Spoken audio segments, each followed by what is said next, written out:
Essa fogueirinha a gente fez hoje, dia 2. É dedicada aos nossos pais, a mãe e o pai, a mamãe e o papa. É dedicada ao Tibete e a tia Zenir. Mas é dedicada principalmente hoje para a Nathalie e para o Márcio, nosso amigo querido.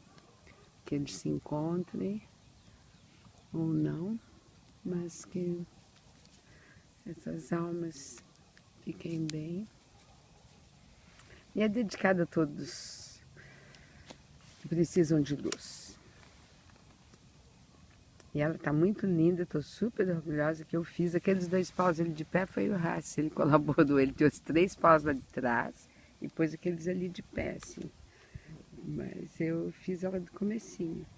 Fui buscar palhinha lá do outro lado da rua, pino, usei 3 pedacinhos de papel e acendi cada um deles, pronto, e depois pegou. Então é uma grande alegria também saber que deu para fazer. E a gente nem brigou, eu e o Rácio, a fazer.